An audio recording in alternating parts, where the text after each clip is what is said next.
Russia and Ukraine are intensifying their fight as they enter a crucial stage of the war, with Trump taking office in a week. Both sides are going all out to ensure they have an upper hand when it comes to negotiations. Our next report tells you what Moscow and Kyiv are doing to remain ahead in the war. As winter tightens its grip on Ukraine, Russia is intensifying its offensive even more. It is redefining the new phase of war with its killer drones. Russian forces are using explosive-packed fiber-optic drones in the battlefield, known for conducting unjammable precision strikes on Ukrainian soil.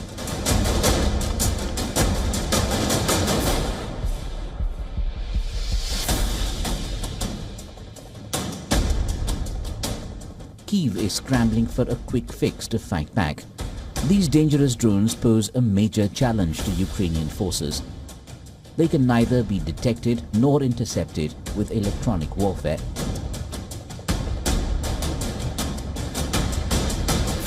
The first-person view drones have emerged as key tools in the Russia-Ukraine war. With no early warning signals, these drones approach targets unnoticed. Capable of penetrating 20 kilometers into enemy lines, these drones strike targets with high-resolution imagery. Wired with cables, they preserve stable connections. The drones can fly inside tunnels, close to the ground, through valleys and other areas where other drones might lose connection. Their slower speed allows for more reaction time, making them highly effective. Russia appears to be flying the fiber-optic drones into the battlefield since last spring. Ukraine says they are becoming a staple of Moscow's battlefield strategy as it pushes for more territory in the eastern region. Russia doesn't have too many of these drones either. Moreover, it doesn't use them in every direction of the front lines. But wherever they are used, they are a problem. Ukraine is grappling with declining Western arms support and Russia's manpower advantage. These modified drones represent a shift in battlefield tactics. Ukraine is in the process of bargaining hard with Russia as Trump's presidency nears. Zelensky offers to release captured North Korean soldiers in exchange for Ukrainian soldiers held in Russia. Both Kyiv and Moscow are ramping up fighting as they enter a pivotal stage of the war. Whether Ukraine can have a peace deal on its own terms remains a million-dollar question. Bureau Report, WION World is One. Mr. John Erath is a Senior Policy Director for the Center for Arms Control and Non-Proliferation and is now joining us from Washington, D.C. Mr. Erath, good to see you, and thank you very much for making time for us. We are looking at Trump's inauguration in the next 7 days, and Trump has done something very unusual. He's invited heads of state and heads of government to the inauguration ceremony. He's invited Volodymyr Zelensky, but he's not invited Vladimir Putin, and yet we are talking about peace. What do you think about that?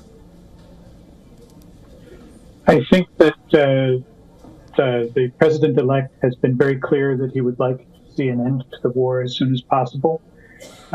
He at one point said that if both sides were willing, he would want to solve it in one day. I don't think anybody believes that that is realistic at this point, with both sides still perceiving that what they would lose from a early settlement is greater than what they would gain from a ceasefire. But the willingness is there, and at such time that the belligerent parties are ready to meet and come to an agreement, President Trump would be ready to help facilitate such an agreement. Mr. Erath, it's interesting that you say that the willingness is there, but what is the stumbling block? Is it Russia? Is it Ukraine? Because Ukraine has been seeking a diplomatic, solution to this war, but Russia is not giving in. At this point, in order to come to a ceasefire very quickly, Ukraine would ask that Russian troops would be removed from Ukrainian territory. That's unacceptable for Russia. Russia would ask that Ukraine agree to give up to 30% of its territory. That's unacceptable to Ukraine. So that basic difference still persists. And that's what is standing in the way right now. So there is nothing to that effect of, a ceasefire, like you mentioned there. Russia continues to go all out against Ukraine. In that light, can Trump really convince Putin to call off the war? Where are things headed going forward? I think, unfortunately, there's going to be a continuation in the fighting for at least the first few months of 2025. We saw something very interesting at the end of 2024, which was the arrival of the North Korean forces. Russia has one of the world's largest militaries, and the fact that it was desperate enough to call on another country to provide troops to go in and die in place of Russians shows two things. First is that the Russians value North Korean lives less than Russian lives. And the second is that they're concerned that high levels of Russian casualties that have been incurred by sustaining the offensive operations.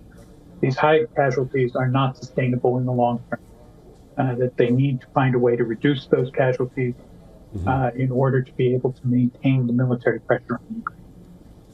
All right, we'll have to leave it there. Been talking to Mr. John Erath. Mr. John Erath, thank you very much for your time and for talking to us today.